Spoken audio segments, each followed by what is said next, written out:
তাদের শরীর একদম ফুলে অবস্থা খারাপ হয়ে যায়, তারা আমাদের এই প্রোডাক্টটা নিয়ে ব্যবহার করতে পারেন। আপনাদের অ্যালার্জি থাকলেও কোনো সমস্যা নেই, ইনশাল্লাহ কাজ হয়ে যাবে।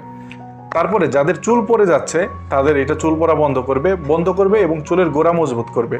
অনেকের চুল পড়ে না, বাট চুলের গোড়া থেকে ভেঙে যায়, ঠিক আছে, তো সেটাও বন্ধ করবে। এবং যাদের মাথায় খুশকি আছে সেটাও বন্ধ হবে। আর এই যে বোতলটা, এটা দেখতে আমি দেখাচ্ছি 400 ml একটা বোতল, দেখতে কেমন হবে। 200 ml এবং 400 ml এর কিন্তু মেকানিজমটা সম্পূর্ণ আলাদা। এটার সাথে এরকম একটা বোতল থাকবে আর একটা ছোট্ট হ্যান্ড গ্লাভস থাকবে, এটা সিম্পল দেওয়ার জন্য, কারণ এটা কিন্তু আপনাদের স্কিনে লাগবে না, মানে স্কিনে চামড়ায় কোনো কালো দাগ বসবে না, কারণ যেহেতু এটা একটা শ্যাম্পু দেখতে এরকম হবে। এই যে দেখেন 2টা হোল থাকবে, এখানে একটা এখানে একটা।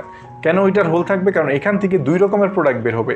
এখান থেকে পার্টিশন করা আছে, একটা দিয়ে বের হবে হচ্ছে সাদা, মানে যেটাকে আপনার কফি ডাব সাবানের মতো বলতে পারেন বা ওয়াটার কালারের মতো বলতে পারেন, সেরকম একটা কালার বের হবে, আরেকটা বের হবে কফি কালার।